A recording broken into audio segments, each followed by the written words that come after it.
നമസ്കാരം. സമഗ്രയിലേക്ക് സ്വാഗതം. Kerala state service pensioners association Thalassery നിയോജക മണ്ഡലം 41ാമത് വാർഷിക സമ്മേളനം LS പ്രഭു മന്ദിരത്തിൽ DCC general secretary Suresh Babu Elayavoor ഉദ്ഘാടനം ചെയ്തു. കഴിഞ്ഞ നിയമസഭാ തെരഞ്ഞെടുപ്പിന് മുൻപ് കിറ്റ് നൽകി ജനങ്ങളെ വഞ്ചിച്ച ഇടതുപക്ഷ സർക്കാർ തെരഞ്ഞെടുപ്പുകൾ അടുക്കുമ്പോൾ ജീവിത സാഹചര്യത്തിൽ ദുരിതത്തിലായ നാട്ടുകാരെ 1000 രൂപ കൊടുത്ത് വ്യാമോഹിപ്പിച്ച് കബളിപ്പിക്കാൻ ശ്രമിക്കുകയാണെന്ന് DCC general secretary Suresh Babu Elayavoor കുറ്റപ്പെടുത്തി. പ്രതിപക്ഷ നേതാവ് നമ്മുടെ സഭയിൽ നിന്ന് വാക്കൗട്ട് നടത്തി. നവംബർ 1 ശനിയാഴ്ചയാണ്. ശനിയാഴ്ചകളിൽ പൊതുവെ സഭ ചേരാറില്ല. സഭ ചേരുന്നതിനുള്ള ചിട്ടവട്ടങ്ങൾ, അതിൻ്റെ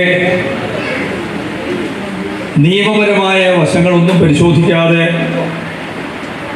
കേരളത്തിൽ രാഷ്ട്രീയ താല്പര്യത്തിൻ്റെ പേരിൽ സഭ ചേർന്നതിലുള്ള പ്രതിഷേധം കൂടി രേഖപ്പെടുത്തിയാണ് നമ്മൾ നേതൃത്വം നൽകുന്ന പ്രതിപക്ഷം സഭ ഒന്നാകെ ബഹിഷ്കരിച്ചത്. പിന്നീട് മുഖ്യമന്ത്രിയുടെ പ്രസംഗം എനിക്ക് കേൾക്കാൻ കഴിഞ്ഞില്ല. ഞാൻ പ്രതിപക്ഷം സഭ ബഹിഷ്കരിച്ച സന്ദർഭത്തിൽ തന്നെ TV ഓഫാക്കി ഞാൻ തലശ്ശേരിയിലേക്ക് വരികയായിരുന്നു.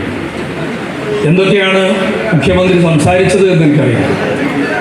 പക്ഷെ ഒരു കാര്യം എനിക്കറിയാം, കേരളത്തിലെ ജനങ്ങളെ നവംബർ 1 ഏപ്രിൽ ഫൂളാക്കിയിരിക്കുന്നു എന്നുള്ളതാണ് യാഥാർത്ഥ്യം. ഞാൻ അതിദരിദ്രമില്ലാത്ത കേരളം വരണ്ട എന്ന് ആഗ്രഹിച്ചുകൊണ്ടല്ല അത് പറയുന്നത്. Kerala state service pensioners association Thalassery നിയോജക മണ്ഡല സമ്മേളനം ഉദ്ഘാടനം ചെയ്ത് സംസാരിക്കുകയായിരുന്നു അദ്ദേഹം. പ്രസിഡന്റ് PV വത്സൻ മാസ്റ്റർ അധ്യക്ഷത വഹിച്ചു. ജില്ലാ പ്രസിഡന്റ് K മോഹനൻ മുഖ്യ പ്രഭാഷണം നടത്തി. PK Rajendran, PV Balakrishnan, KK Narayanan master, Uchimmal Vijayan, Ajithakumari Koli, K Bharathan എന്നിവർ സംസാരിച്ചു. പ്രതിനിധി സമ്മേളനം സംസ്ഥാന സെക്രട്ടറി K രാമകൃഷ്ണൻ ഉദ്ഘാടനം ചെയ്തു. ജില്ലാ സെക്രട്ടറി സുഖദേവൻ മാസ്റ്റർ സംഘടനാ സന്ദേശം കൈമാറി. സമഗ്ര ന്യൂസ് തലശ്ശേരി.